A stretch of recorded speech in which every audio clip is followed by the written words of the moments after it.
নমস্কার, চলে এলাম আবার আপনাদের সেই প্রিয় এবং পছন্দের জ্যোতিষশাস্ত্রের অনুষ্ঠানকে সঙ্গে নিয়ে ভাগ্য দর্শন। উপস্থিত রয়েছেন বিশিষ্ট জ্যোতিষতান্ত্রিক ঘোড়া তন্ত্রবিদ জ্যোতিষ মহাসাগর শ্রী রণজিৎ শাস্ত্রী আদি। আর দাদার অনুষ্ঠান মানেই নিত্য নতুন বিষয় নিয়ে আলাপ আলোচনা।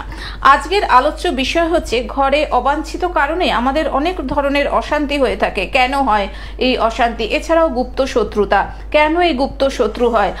জন্ম ছকে গ্রহ নক্ষত্রের অবস্থান ঠিক কিরকম থাকলে এই গুপ্ত শত্রুরা মাথা চারা দিয়ে ওঠে, এবং জ্যোতিষ আর তন্ত্রের মেলবন্ধনটাই বা কোথায় হয়ে থাকে, সেই নিয়ে আজকে আমরা রণজিৎ দার কাছ থেকে বিস্তারিত শুনবো। এবং সেই সঙ্গে তো অবশ্যই আপনারা রয়েছেন, আপনাদের যে কোনো ধরনের সমস্যা নিয়ে সরাসরি চলে আসুন আমাদের দুটো লাইভ ফোন নাম্বারে ফোন করে 03325712255266 এবং 033400814437। আসুন আরো আরেকবার স্বাগত জানাই ভাগ্য দর্শন অনুষ্ঠানে বিশিষ্ট জ্যোতিষতান্ত্রিক শ্রী রণজিৎ শাস্ত্রী আদিকে।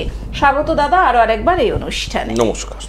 হ্যাঁ দাদা, যে কথাটা জিজ্ঞাসা করব ভাবছি, এবং এটা অনেকেরই প্রশ্ন, যে অনেকেই আমাকে বলেছেন দিদি আজকে যখন রণজিতার অনুষ্ঠান হবে এই কথাটা যেন আমি তুলি, এই প্রশ্নটা, যে এখন ঘরে ঘরে ছোটোখাটো বিষয় নিয়ে যেগুলো নিয়ে অশান্তি হওয়ার কথাই না, সেই অশান্তি একদম ডিভোর্স অবধি চলে যাচ্ছে।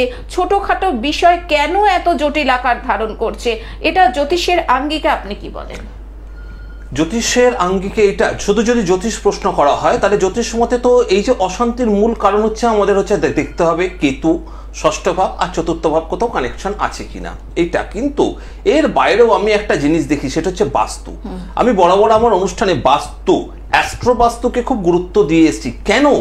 আগেকার দিনে কি হতো একটু বোঝার ব্যাপার, আমার দর্শকদের উদ্দেশ্যে এটা বলবো যে কথাটা শুনতে খুব বোরিং লাগলেও কিন্তু বোঝার ব্যাপার। আগে একটা হতো, একটা নির্দিষ্ট পরিমাপের জায়গার উপর একটা স্কোয়ারের বাড়ি তৈরি হতো বা একটা নির্দিষ্ট বাস্তু নিয়মে বাড়ি তৈরি হতো। কিন্তু এখন দেখা যাচ্ছে যে আমাদের সেই যৌথ পরিবার আর নেই, সব পরিবারগুলো টুকরো টুকরো হয়ে ভেঙে যাচ্ছে, নিউক্লিয়ার ছোট ছোট পরিবারে পরিণত হচ্ছে, এবং সেই যে জয়েন্ট প্রপার্টি বড় বড় আগেকার দিনের বাড়িগুলো এখন টুকরো টুকরো হয়ে যাচ্ছে। সুতরাং সেই বাড়িতে আগে ছিল দুটো কি তিনটে বাথরুম একটা নির্দিষ্ট জায়গায়, ল্যাট্রিন একটা নির্দিষ্ট জায়গায়। এখন আমার পার্ট আমি একটা পেয়ে গেছি, এবার আমার পার্টে আমি আমার পছন্দ মতন একটা বাথরুম একটা ল্যাট্রিন করে নিলাম। সেটা কিন্তু দেখা যাচ্ছে ওই ভিটের মতন সেটা কিন্তু সেই জায়গায় হলো না, তার ফলে একটা বাস্তু দোষের সৃষ্টি হয়ে গেল। এই যে বাস্তুটা বর্তমান সময় খুব ইম্পর্টেন্ট, আমাদের সুখ স্বচ্ছন্দ শান্তির জীবনকে কিন্তু মূলত নষ্ট করছে বাস্তুজনিত দোষ। তার সাথে সাথে দেখতে হবে জন্মকালীন ছকের মধ্যে গ্রহ নক্ষত্রের অবস্থান, চতুর্থ ভাব সমস্যা কোথায় দিচ্ছে, কেতু কোথা থেকে দৃষ্টি দিচ্ছে, ষষ্ঠপতির কম্বিনেশনে কি আছে। অবস্থান শুধু দেখলে হবে না, কম্বিনেশনগুলো দেখতে হবে যে ষষ্ঠপতি কার দ্বারা দৃষ্ট, ষষ্ঠপতিকে কে দৃষ্টি দিচ্ছে, ষষ্ঠপতি কাকে দৃষ্টি দিচ্ছে, চতুর্থের সঙ্গে কোথাও ষষ্ঠ কানেকশন আছে কিনা, বা চতুর্থের সঙ্গে কোথাও অষ্টম কানেকশন দিচ্ছে কিনা, যেখানে আমার চতুর্থ ভাবকে পুরোপুরি ড্যামেজ করে দিচ্ছে। অর্থাৎ একটা সমস্যা দেখতে গেলে কিন্তু শুধুমাত্র হরোস্কোপ নিয়ে বসে থাকলেই হবে না। আমার হিসেব বলছে হরোস্কোপ তো তোমার ভাগ্যের সমস্যাটুকু দিচ্ছে, কিন্তু তুমি যেখানে থাকছো বাড়িতে ঢোকার পর আমাদের কনসাস মাইন্ডটা সাবকনসাস হয়।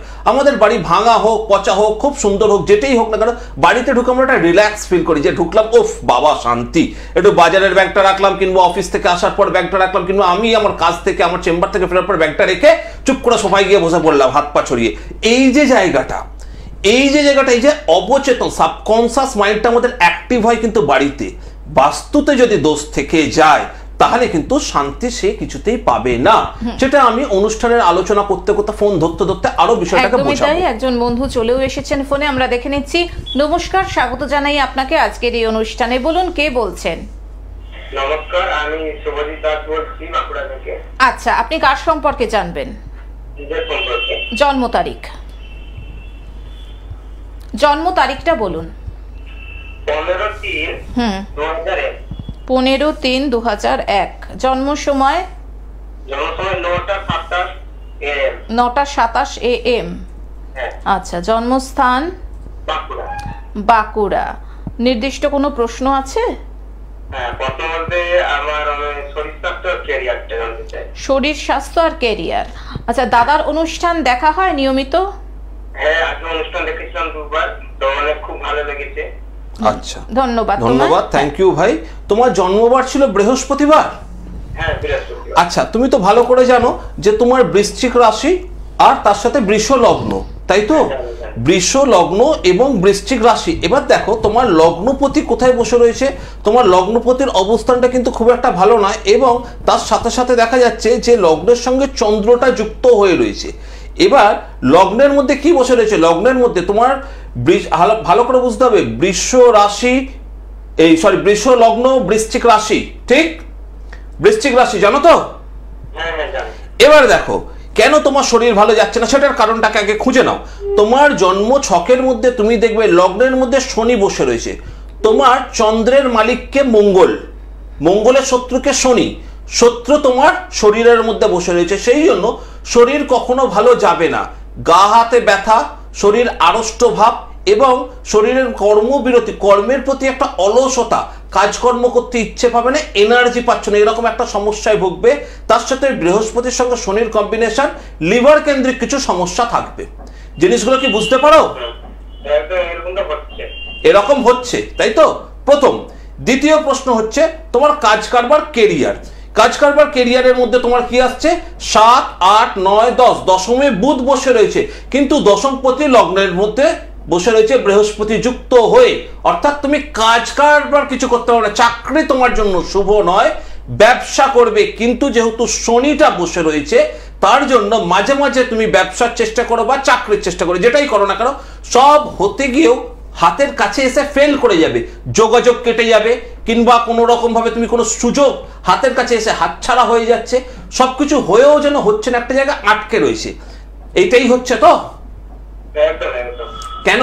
তার মূল কারণ হচ্ছে কিন্তু তোমার এখানে লগ্নপতি শত্রু দ্বারা বিঘ্নিত হচ্ছে, দশম ভাবপতিও শত্রু দ্বারা বিঘ্নিত হচ্ছে। দশম ভাবকেও দৃষ্টি দিচ্ছে মঙ্গল, আবার লগ্নকেও দৃষ্টি দিচ্ছে শনি। শনি মঙ্গল সমসপ্তম পূর্ণ বীজদোষ তৈরি করেছে, যার জন্য ভাই তোমার শরীর ভালো যায় না, তার সাথে সাথে তোমার কেরিয়ারের জায়গা তৈরি হতে গিয়েও হতে পারছে না। এখন মোটামুটি বয়সটা তোমার 24 বছরের কাছে হতে যাচ্ছে, তাই তো? 24 প্লাস। দেখো তুমি শরীর নিয়ে স্যাটিসফাইড থাকতে পারবে না, শরীরে এনার্জি তোমার নেই, নেই এনার্জি, ঠিক না ভুল? একদম ঠিক। এই জায়গাটা যদি প্রতিকার না করো বাবা, কিচ্ছু হবে না। কারণ চন্দ্রের সঙ্গে মঙ্গল, আগুনে দুর্ঘটনা ঘটার সম্ভাবনা, পথ দুর্ঘটনা ঘটার সম্ভাবনা আছে চন্দ্র মঙ্গল একসাথে। আর একটা প্রবলেম তোমাকে বলে দিই, এটা তুমি রাগ করো না আমার কথায়, তুমি না একটু অবুঝ প্রকৃতির, তোমাকে যতবার বোঝানো হয় তুমি বুঝতে চাও না। যতক্ষণ না তুমি মনে করবো আমি বুঝবো, ততক্ষণ কেউ তোমাকে বুঝিয়ে উঠতে পারবে না। কারণ একটুতেই তুমি রেগে ওঠো, খুব একটুতেই ধৈর্য হারিয়ে যায়, তার ফলে মাথা গরম করে বসো, কিছু ভুল ডিসিশন নিয়ে নাও, ঠিক তো? এই যে প্রবলেমগুলো, এই প্রবলেমগুলোকে বাবা তোমার ঠিক করতেই হবে, না হলে কিন্তু তুমি এই জায়গাটায় সফলতা পাবে না, ঠিক আছে? এটার একটু প্রতিকার করে নাও, না হলে এই তো 24 বছর বয়স, এরপর দেখবে 24 থেকে 29 হয়ে গেল, তখন চাকরি স্যাটিসফাইড হতে পারবে না চাকরিতে। সময় থাকতে থাকতে ঠিক করে নাও নিজেকে, ঠিক আছে? ফোন করার জন্য ধন্যবাদ। হ্যাঁ, সময় থাকতে থাকতে নিজেদেরকে যারা ঠিক করতে চাইছেন, যারা মনে করছেন যে রণজিৎ শাস্ত্রী আদিকেই দেখাবেন, দেখুন বুকিং নাম্বার যাচ্ছে স্ক্রলে 9874110320, এছাড়াও 8276853043। বিভিন্ন জায়গায় দাদার চেম্বার রয়েছে। কলকাতাতে হাতিবাগান, কালীঘাট, আসানসোল, দুর্গাপুর, পুরুলিয়া, সিউড়ি, বর্ধমান, কৃষ্ণনগর, শিলিগুড়ি। আর যে কথাটা আপনাদের বারবার মনে করিয়ে দিই সেটা হচ্ছে যে দাদার কিন্তু কোনো পোস্টার বিজ্ঞাপন নেই, কাজেই পোস্টার বিজ্ঞাপন বা নামে বিভ্রান্ত না হয়ে সরাসরি যে বুকিং নাম্বার দুটো যাচ্ছে সেই বুকিং নাম্বার দুটো মিলিয়ে ডাইরেক্ট কল করুন। আর যাদের জন্ম সময়ে জন্ম তারিখ জানা নেই সেক্ষেত্রেও সমস্যার কোনো জায়গা দাদা রাখেননি। হোরাতন্ত্র প্রয়োগের মাধ্যমে দাদা কিন্তু তার পূর্ণাঙ্গ পুষ্টি বানিয়ে সমস্যার সঠিক সমাধান করে থাকেন। এছাড়াও অনলাইন প্রেডিকশন তো রয়েছেই। চলে যাব আবার দাদার কাছে, যেটা বাস্তু নিয়ে আপনি বলছিলেন, চতুর্থ ভাব যদি এই যে ডিসকাশন যেটা আমি বলছিলাম, যে দেখবেন এই যে একটু আগে ছেলেটি আমাকে ফোন করলো, চন্দ্রটার সঙ্গে মঙ্গলের একটি কানেকশন, মঙ্গল কি শনি দ্বারা দৃষ্টি হয়েছে, অর্থাৎ ছেলেটির বাড়িতে দক্ষিণ পশ্চিম দিকটা কিন্তু এখানে ডিস্টারবেন্স আছে। দক্ষিণ পশ্চিম দিকে ডিস্টারবেন্স থাকলে শরীর স্বাস্থ্যের জায়গা কিন্তু উন্নতি দেবে না। শরীর স্বাস্থ্যের ক্ষেত্রে কিন্তু বাধা হয়ে যাবে। তার জন্ম ছক থেকে আমরা পূর্ণ একটি বাস্তুর কিন্তু রূপ পেতে পারি। কেন বুঝতে হবে, বিধাতার লেখা জন্ম ছকটা কিন্তু আমরা বানাই না। আপনি যে সময় জন্মাচ্ছেন সেই সময় গ্রহ নক্ষত্র চন্দ্রের অবস্থান অনুপাতে আপনার জন্মছক তৈরি হচ্ছে। এবার সেই ছকের মধ্যে কিন্তু ঈশ্বর লিখে দিচ্ছে আপনি কোন ঘরে কোথায় জন্মগ্রহণ করবে, সেই ঘরে কোথায় দোষ থাকবে। এখানে কিন্তু বাস্তুজনিত দোষ কিন্তু ছেলেটার ক্ষেত্রে পাওয়া যাচ্ছে। যেহেতু খুব স্বল্প সময়ের অনুষ্ঠান, সেই জন্য সেই বিষয়টা নিয়ে আমি ছেলেটির সঙ্গে আলোচনা করতে পারলাম না। হয়তো ছেলেটি আমার অনুষ্ঠান শুনছে। তোমাকে বাবা এইটুকু বলে রাখলাম, তোমার ছক থেকে এটা পাওয়া যাচ্ছে যে দক্ষিণ পশ্চিম দিক কিন্তু তোমার বাড়িতে কিন্তু ড্যামেজ, যার জন্য তোমার শরীরও দাঁড়াচ্ছে না। সেই প্রতিকারটাও কিন্তু তোমাকে করতে হবে। দাদা, আমরা আলোচনায় আবারও আসবো। একজন বন্ধু এসে গেছেন, ফোনে দেখে নিচ্ছি। নমস্কার, স্বাগত জানাই আপনাকে। বলুন, ফোনে কে রয়েছেন? আমি প্রতুল ব্যানার্জি বলছি। আচ্ছা, কোথা থেকে বলছেন? হ্যাঁ, আমি বলছি পোল্ট্রি, পশ্চিম বর্ধমান থেকে বলছি। পশ্চিম বর্ধমান, বলুন। আচ্ছা বলুন, আপনার জন্ম তারিখ বলুন। আমার জন্ম তারিখ না, আমার ছেলের সম্বন্ধে জানতে। আচ্ছা, ছেলে ব্যানার্জি। দেবজ্যোতি ব্যানার্জি, ওর জন্ম তারিখ বলুন। জন্ম তারিখ 1 জুলাই। 1 জুলাই 1987। আচ্ছা, 1 জুলাই 1987। জন্ম সময় রাত 12:35। আচ্ছা, সেটা ধরেই বলছেন তো 1 জুলাই? হ্যাঁ, সেটা ধরেই বলছেন তো 1 জুলাই রাত 12:35? হ্যাঁ। জন্মস্থান বলুন। জন্মস্থান হলো ডিসেম্বর বলে একটা জায়গা আছে। হ্যাঁ, রাত 12:35। কোথায় জন্মস্থানটা একটু আমাকে বলুন।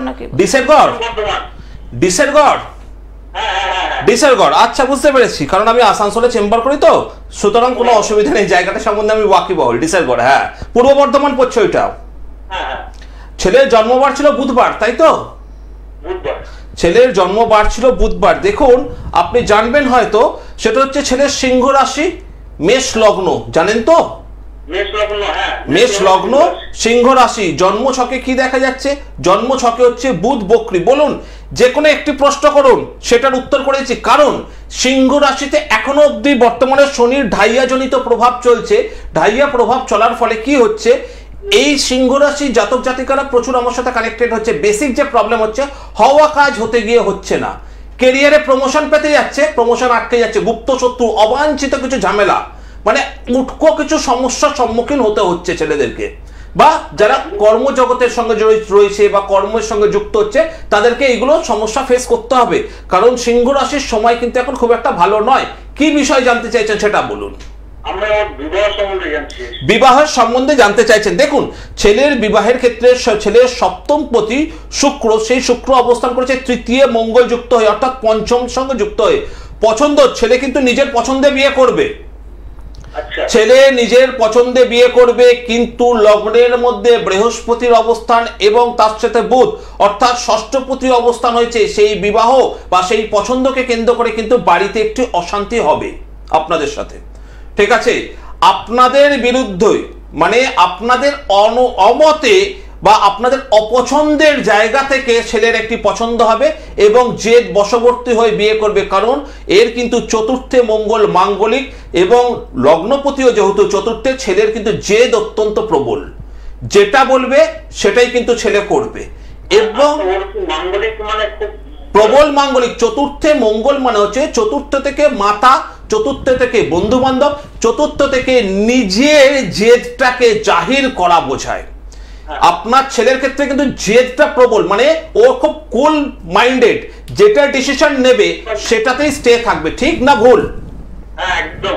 এবার বৃহস্পতি লগ্নে খুব ভালো ছেলে, একদম ছেলে খুব শান্ত। কিন্তু যদি বলে যে বাবা আমি এটা করব, মানে আপনি কোনোভাবে ওকে নিস্তারণ করতে পারবেন না। করবে মানে ও করবে, প্রচন্ড জেদি। এই জায়গাটাই একটু গন্ডগোল করছে। এই যে চতুর্থে মঙ্গলটা মাঙ্গলিক হওয়া সত্ত্বেও আবার নিচস্থ, হ্যাঁ, এই চতুর্থে মঙ্গল নিচস্থ সংসার জীবনের ক্ষেত্রে দাদা একদম প্র্যাকটিক্যাল কথা বলছি, সুখ দেয় না। এমনকি আপনার স্ত্রী, ঠিক আছে, আপনার স্ত্রীও ও সেই ছেলে তার মাতৃভাব থেকেও খুব শান্তি পাবে না। মায়ের শরীর স্বাস্থ্যহানি, মায়ের থেকে দূরত্বে থাকা, মায়ের সঙ্গে মাঝে মাঝে খিচির খিচির লেগে যাওয়া। ফোর্থ হাউস মনে হচ্ছে ঘর বাড়ি, এই জিনিসগুলোর সঙ্গে কানেক্টেড। দেখবেন ঘরের সঙ্গে খিচির খিচির, বাড়িতে উপস্থিত থাকে মা, মায়ের সাথে একটুতেই খিচির খিচির লেগে যাবে, মায়ের শরীর ভালো লাগবে না, এইগুলো ঘটবে। এইগুলো কি ঘটে আপনার ছেলের সাথে? একদম একদম ঘটে। কেন? তার মূল কারণ পুরুষ মানুষের ক্ষেত্রে যদি মঙ্গলটা নিচস্থ হয়, সে পুরুষ মানুষের ক্ষেত্রে অনৈতিক মাঝে মাঝে কিছু জেদ করে দেবে। ছেলে সব ভালো, কিন্তু কিছু অনৈতিক জেদ করে যেগুলো আপনার পক্ষে মেনে নেওয়া কঠিন হয়ে যায়, কিন্তু মানতে আপনি বাধ্য হবেন, কারণ ষষ্ঠ কানেকশন পঞ্চমে। শরীর স্বাস্থ্য মোটের উপর শুভ, চলে যাবে, কারণ লগ্নপতি নিজে নিচস্থ হলেও একটু দুর্বলতা থাকলেও কাটিয়ে উঠবে। ওর একটু ইনফেকশন বলতে ডাস্ট অ্যালার্জিতে একটু প্রবলেম ফেস করবে, তার সাথে সাথে একটুখানি ব্লাড রিলেটেড কিছু প্রবলেম থাকবে, স্কিনে কিছু প্রবলেম, ব্লাড রিলেটেড কিছু প্রবলেম থাকবে, ঠিক আছে? এই জায়গাগুলো কাটিয়ে উঠবে, কিন্তু জেদ আর ওর মাতৃস্বাস্থ্যহানি এই জায়গাটা অত্যন্ত খারাপ জায়গা দেবে। কারণ শনির অবস্থানগতভাবে যে স্থানটা চেঞ্জ করছে শনি, মানে মিনে যখন ঢুকবে তখন কিন্তু মেষ রাশিতে 7.5 শুরু হলে রাশিতে যদি 100% ইফেক্ট দেয়, লগ্নে তার কিন্তু 30% দেবে।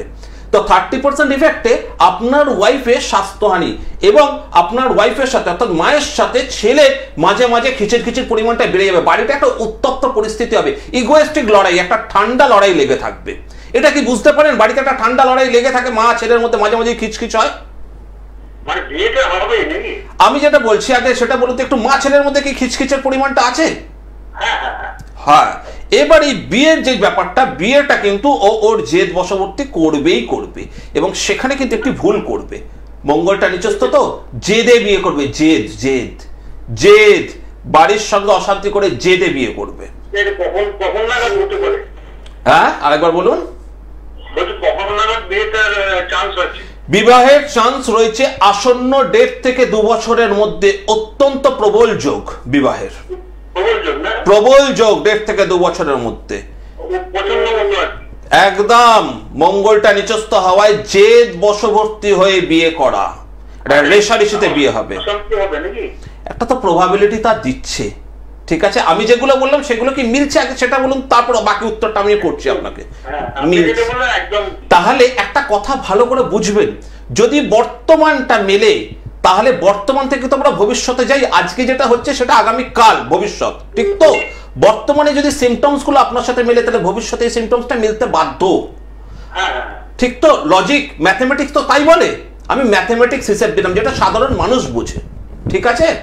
এটার একটু প্রতিকার করতে হবে, না হলে কিন্তু এই জেদটা ছেলের থেকে যাবে, এই সমস্যা কিছু ফেস আপনাকে করতে হবে। একদমই তাই। ফোন করার জন্য ধন্যবাদ দাদা। আমরা আলোচনা করছিলাম এই যে গৃহ সুখ বা সেটা দেখা হয়, এই যে একটু আগে বলেছিলাম, আমি শুরুতেই বলেছিলাম যে 4th হাউস যদি ড্যামেজ থাকে, চতুর্থ ভাব, চতুর্থ ভাবে মঙ্গল নিচস্থ, চতুর্থ ভাবে মঙ্গল নিচস্থ। দেখেছো, আলোচনা করতে করতে এতটাই ডিপলি চলে যাচ্ছি যে আমি বাস্তুর জায়গাটা বলতে ভুলে যাচ্ছি। যিনি কলার ফোন করেছিলেন তার উদ্দেশ্য আমি বলে দিচ্ছি, এই মঙ্গল নিচস্থ, মঙ্গল আমাদের কিন্তু অধিপতি যে জায়গাটা, সেই জায়গাটা হচ্ছে আমাদের দক্ষিণ দিকের কারক গ্রহ।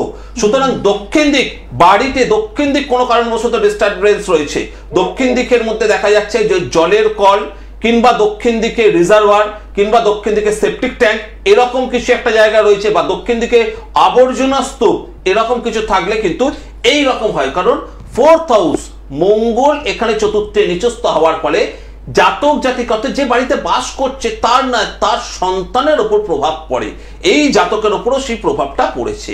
সেই জন্য ছেলে এরকম অ্যারোগেন্সিটা আর একটু বেড়ে যাচ্ছে। আর ওই বাড়িতে বসবাসকারী চতুর্থ ভাব থেকে হয়, যেহেতু মা বাড়িতে বসবাসকারী, মায়ের সঙ্গে সেই জন্য ছেলের সুসম্পর্ক থাকবে না, এটাই স্বাভাবিক। দাদা, আমরা আলোচনায় আসবো, একজন বন্ধু এসে গেছেন। অবশ্যই। নমস্কার, স্বাগত আপনাকে। বলুন, কে রয়েছেন? আচ্ছা, ছেলের নাম বলুন। আপনি কোথা থেকে বলছেন? আচ্ছা, সৌভিকের জন্ম তারিখ বলুন।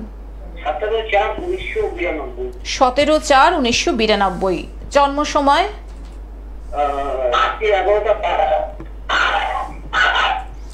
রাত্রি 11টা। বলুন। 25 বললেন? 11:05। দাঁড়ান, রাত্রি 11:05 বললেন তো? হ্যাঁ, এবার জন্মস্থানটা বলুন। কলকাতা। ছেলের কেরিয়ার নিয়ে প্রশ্ন। আচ্ছা, দাদার অনুষ্ঠান দেখেছেন এর আগে? কিরকম লাগে অনুষ্ঠান? বেশ, ধন্যবাদ। ধন্যবাদ। আচ্ছা, আমি একটুখানি 17/4, তাই তো? 17ই এপ্রিল ছেলের জন্মবার, 17ই এপ্রিল, তাই তো? আচ্ছা, জন্ম বারটা ছিল শুক্রবার। শুক্রবার। শুক্রবার দেখুন তুলা রাশি ধনু লগ্ন ছেলের, জানেন তো? হ্যাঁ। তুলা রাশি ধনু লগ্ন। এবার এক্ষেত্রে কতগুলো জিনিস দেখতে হবে। কেরিয়ারের জায়গাটা দেখতে গেলে প্রথমেই আমাদেরকে দেখে নিতে হবে যে জাতকের কম্বিনেশনে কি পড়ছে। দেখুন জন্ম ছকের মধ্যেও কিন্তু লগ্নের সাথে রাহু যুক্ত, রাহু লগ্নে নিচস্থ। প্রথম ও শরীর হচ্ছে ওর কেরিয়ারের পথে বাধা, প্রথম কথা। দ্বিতীয় কথা, এখানে রবি যে জায়গাটা রয়েছে এবং রবি 7, 8, 9 বৃহস্পতি, রবি বৃহস্পতি ট্রাইন কম্বিনেশন তৈরি করেছে। ছেলের কেরিয়ার কিন্তু খুব খুব খুব ভালো কেরিয়ার আছে যদি সঠিকভাবে আপনারা গাইড করতে পারেন। একটা এক্সপেক্টেড চাকরি কিন্তু পাবে যেটা আপনি আশা করছেন, ঠিক আছে? মারাত্মক ভালো কেরিয়ার।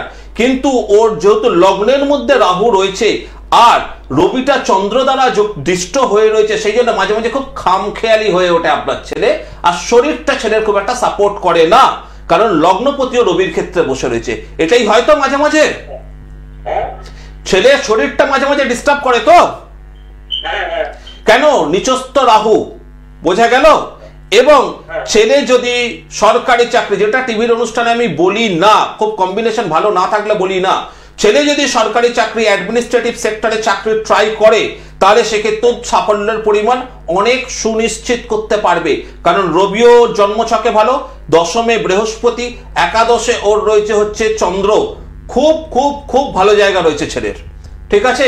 একটু চেষ্টা করুন ওর লগ্নে রাহু শরীরের বাধার দোষটাকে কাটাতে। বাধক দোষ এই চাকরি বাকরি বা কোনো কিছু পেলে দেখবেন ওর শরীরটা খুব একটা সাপোর্ট দেয় না, শরীরের জন্য মাঝে মাঝে কিন্তু ল্যাক করবে, শরীরের জন্য মাঝে মাঝে পিছিয়ে যাবে। এই জায়গাটাকে একটু প্রতিকার ব্যবস্থা করার চেষ্টা করুন, ঠিক আছে? তাই ফোন করার জন্য ধন্যবাদ। আমি আবারও বলে দিচ্ছি, যারা মনে করছেন শ্রী রণজিৎ শাস্ত্রী আদিকে দেখাবেন, চেম্বারে আসবেন, নিজেদেরকে একটা সমস্যা মুক্ত সুন্দর জীবন দেবেন, দেখুন তাদের জন্য বুকিং নাম্বার কলে যাচ্ছে 9874110320, এছাড়াও 8276853043। চেম্বার রয়েছে কলকাতার হাতিবাগান, কালীঘাট, আসানসোল, কৃষ্ণনগর, দুর্গাপুর, পুরুলিয়া, সিউড়ি, বর্ধমান, এছাড়া শিলিগুড়িতে। আর যেটা বলছি আপনাদের বারবার বলছি এই কারণেই যে দাদার কিন্তু কোনো পোস্টার বিজ্ঞাপন নেই, কাজেই পোস্টার বিজ্ঞাপন বা নামে বিভ্রান্ত না হয়ে সরাসরি বুকিং নাম্বারটা মিলিয়ে ফোন করুন। আর জন্ম তারিখ জন্ম সময় যদি না থাকে সমস্যা নেই, দাদা হোরা তন্ত্রের মাধ্যমে কিন্তু সমস্যা সঠিক সমাধান করে থাকেন। এছাড়াও অনলাইন প্রেডিকশন তো রয়েছেই দাদা, আর হাতে 1 মিনিট মতন সময় রয়েছে, কাজেই আপনি যদি কিছু হ্যাঁ অবশ্যই ওই একটাই কথা বলবো যেটা দিয়ে আমি অনুষ্ঠান শুরু করেছিলাম, যে বাড়িতে অশান্তি যদি মুক্ত করতে হয় বাড়িতে বাস্তুর দিকে কিন্তু নজর দিতেই হবে। জন্ম ছকের সঙ্গে মিলিয়ে যদি বাড়ির বাস্তুকে ঠিক করা যায় তাহলে অশান্তি কিন্তু 75 থেকে 80% কমে যাবে। বাকি যে 20-25% থেকে যাচ্ছে তা তো ঈশ্বরের হাতে আমাকে দিতেই হবে। আমি 100 বলি না, কারণ আমি ভগবান নই। আমি কেন, কোনো জ্যোতিষ বন্ধুরাই ভগবান নয়, ঠিক আছে? সুতরাং ঈশ্বরকে বিশ্বাস করতে হবে এবং বাড়িকে কিন্তু বাস্তু দোষ মুক্ত করতে হবে। এই কনসেপ্টে যদি আপনারা অ্যাস্ট্রোলজারের শরণাপন্ন হন, দেখুন আপনি অন্তত সুখে জীবনযাপনটুকু করতে পারবেন। একদম এটা আমি জোর গলায় বললাম। কেউ পারুক আর না পারুক, জ্যোতিষী রণজিৎ শাস্ত্রী করে দেবে সেই বিষয়, আপনাকে সেটা আমি কথা দিলাম। ভালো থাকুন, সুস্থ থাকুন। কাজেই বা দাদার অনুষ্ঠান সত্যি অনবদ্য, ভাষায় প্রকাশ করার কোনো জায়গাই নেই। দাদা এত সুন্দরভাবে আপনি বুঝিয়ে দিলেন যে জন্মছকের সঙ্গে বাস্তু এবং তার সাথে তো তন্ত্রের প্রভাব রয়েছে। বাস্তুকে দোষমুক্ত করতে গেলে ভাঙাচোরা তো করা যায় না, কিছু তান্ত্রিকে কিছু উপচার দিতে, কিন্তু সেই বিষয়টা সম্বন্ধে যে ওয়াকিবহাল করতে পারবো না।